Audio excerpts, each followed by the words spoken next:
U.S. send warships to the South China Sea to teach Beijing after China prohibits U.S. to visit Hong Kong.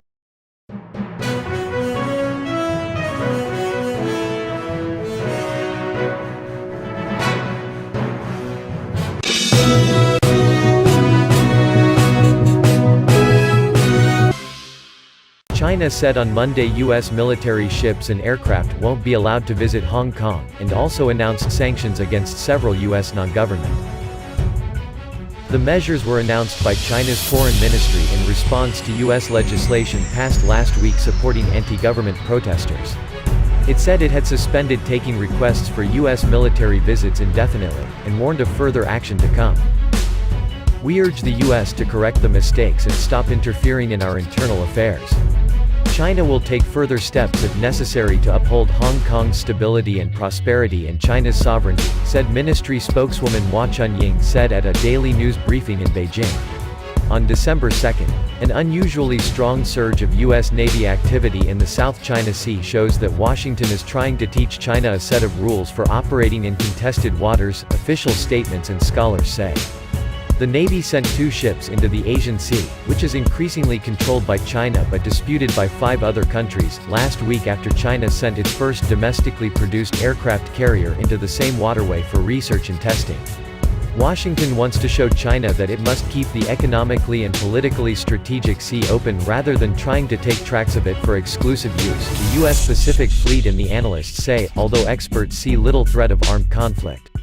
The United States is trying now to shape and shift Chinese behavior, and that's really hard, said Stephen Nagy, Senior Associate Politics and International Studies Professor at International Christian University in Tokyo. This comprehensive pressure is a way to start to shift the behavior of the Chinese in a way that doesn't spiral out of control into some kind of conflict, he said. Spike in naval presence. The Chinese aircraft carrier passed through the Taiwan Strait November 17 to conduct research and routine training in the relevant waters of the South China Sea, Beijing's official Xinhua news agency said a day later, citing a People's Liberation Army spokesperson.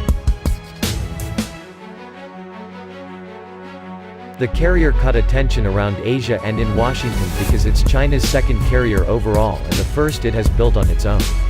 China seldom announces it has sent a carrier to the sea. The U.S. Navy sent its 2 warships to the sea on November 20 and 21, it said in a statement. It described both missions as freedom of navigation operations, without giving details about what either ship did. The USS Gabrielle Giffords, a littoral combat ship, approached Mischief Reef in the Spratly Islands, the statement said. China has developed and occupied the reef for its own use, including military installations. The second U.S. ship, the USS Wayne E. Meyer, a destroyer, sailed near the Paracel Islands, a chain controlled by China but that control is disputed by Vietnam. The U.S. Navy usually sends 1 ship at a time, with intervals of a month or so.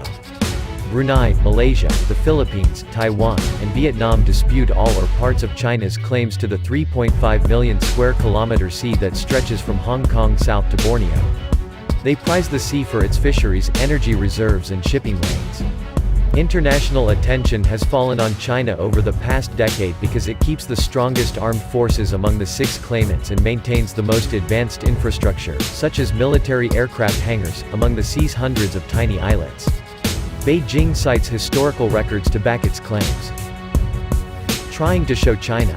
Beijing dismissed a 2016 ruling against it by a tribunal constituted under the Permanent Court of Arbitration in The Hague over the South China Sea World Arbitration ruling that asked it to follow international maritime laws. The November 20 U.S. mission was to show that Mischief Reef as a low-tide islet is not entitled to a territorial sea, meaning exclusive use of surrounding waters, under international law, the Navy's statement said. By going to the Paracels, Washington wanted to show international law does not permit continental states, like China and the United States, to establish baselines around entire island groups, it said. U.S. officials will constantly monitor China at sea, said Andrew Yang, Secretary General of the Chinese Council of Advanced Policy Studies think tank in Taiwan. It's a continuous effort to show the U.S. very much adheres to the freedom of navigation operations, he said. He also said that China probably sent its newly commissioned aircraft carrier to the sea as a practice run rather than as any kind of provocation. No one expects China to quit its maritime claims, but eventually, China and the United States might reach a shared understanding of rules of behavior for disputed seas, Nagy said. He compared that outcome to Cold War US-Soviet understandings. The U.S. Navy will continue to fly, sail, and operate wherever international law allows and demonstrate resolve through operational presence in the South China Sea and beyond. Pacific Fleet spokesperson Rachel McMahar told VOA. On Monday it took more concrete action, banning consideration of visits by U.S. warships to one of their longtime ports of call in Asia and a favorite spot for those aboard to get rest and relaxation after long periods at sea.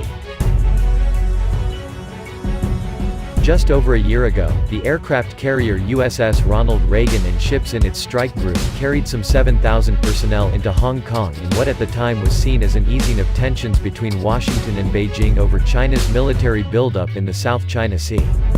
That visit came after China had denied a similar port call earlier in 2018.